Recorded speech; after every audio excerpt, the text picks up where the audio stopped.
All right, welcome back to Market Day Report. I'm Scott Shelley, otherwise known as the Cow Guy. Thanks for tuning in. If you're just tuning in, and we'd love to have you stay all day with us because we've got lots to talk about every day. It's worth it, I think. A nice five-hour show. The market's in and out, so I love it. I don't know about you, but I do love it. All right, let's get to those markets, and less of me, right? How about what's going on in that corn market? Just kind of hanging in there, just a little lower on the day. March is down 2.5 cents at 5.89 1/4.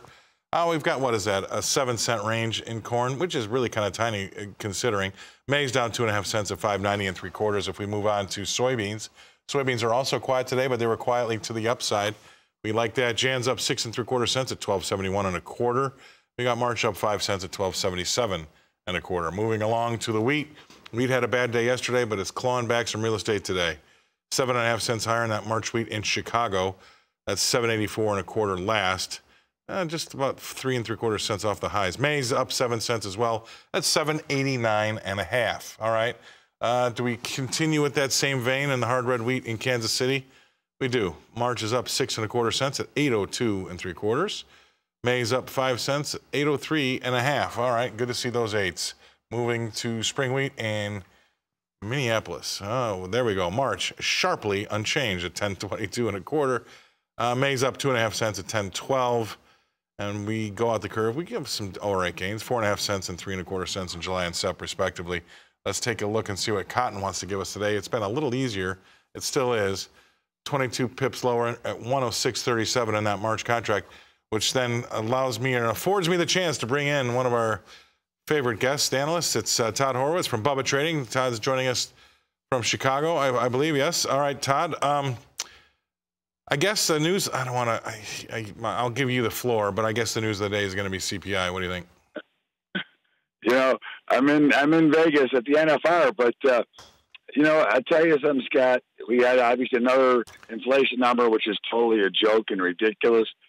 This whole supply chain is really becoming serious. You go into these stores, they're empty already, and we're not even at Christmas yet. This is a very problematic, and meeting with a lot of farmers at the NFR and at my seminar that I did, they're already experiencing fertilizer shortages. So, you know, the prices are maybe on their way slightly higher, but they better go a lot higher if these guys are going to make any money, not to mention that there's going to be an interest rate hike. You almost can guarantee interest rates hike unless they decide to let the oil back out. But if interest rates go up, we know that farmers already pay more than what really is posted on the board. So you put all those together, and they're going to need much higher prices to survive. All right, you can argue with me here, and we've had a lot of guys on, not just our station, but other stations, a lot of talking heads talking about, hey, how come we haven't seen, say, the Dow futures fall out of bed on the CPI? How come we haven't really seen the dollar get a lot stronger on the back of the CPI? And here's what I'm thinking. I think that maybe the market's reading into this. That CPI is so hot, Todd. The consumer's between 2/3 and 75% of our economy. If this continues in the short term, this could crush consumer confidence and sentiment. And I think that maybe the market might think that if this continues to get hotter every month, I mean, now we're talking 1982 levels here, which is the back end of Carter, the beginning of Reagan. Now, maybe the market's thinking, hey, maybe the Fed can't really raise rates. Maybe this is just going to sort itself out with the consumer staying at home.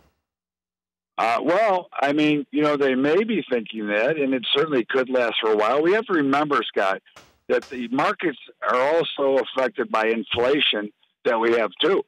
So are they higher because they weren't being higher, or are they higher because we keep adding to the money supply? Right. And they're artificially higher just because there's so much more money around, which there really isn't, because you say it all the time, 6.8 inflation, 4.5 growth. Well, that's not a very good formula for your money in your pocket. It disappears quickly. No, it eats away every month. So we'll leave it at that. Stay right there. Don't go away. We're going to go away, pay some bills. We'll come back and talk livestock real quick with Todd Horowitz from Bubba Trading after these messages.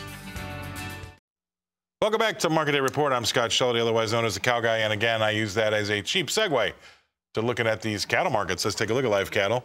Live cattle has been a little bit better here today. February is up 22 cents at 138.02.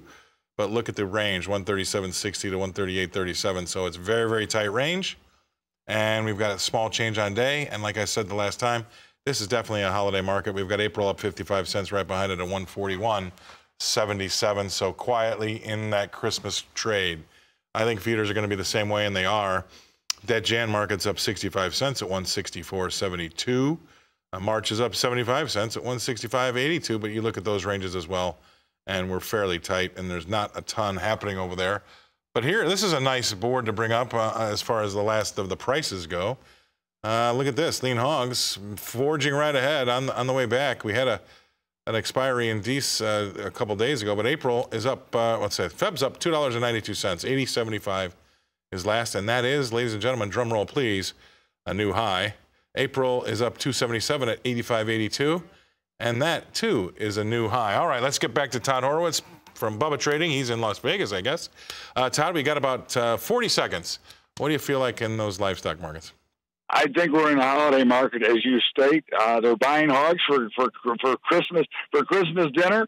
I think it's going to be just a choppy sideways market. Not much going on. We could have some news that could drive them, but barring any news, I think until after the first year, we're just going to churn back and forth and be very quiet.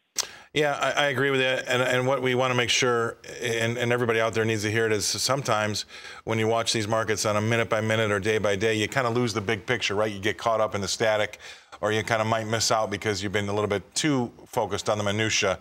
And now is a good time to kind of take a step back and read that market and relax, because if you want to try to judge it by every little small move that we have on an everyday basis, you might kind of get lost in the weeds there. And I think you've said it perfectly well. Thank you very much, Todd, for being on the show. Thanks for making time for us today. Guys. You have a great weekend. That's Todd Horowitz from Bubba Trading, coming to us from Las Vegas just after getting his driver's license renewed. We're going to bring it back here to Nashville, and I'll throw it over to Janet.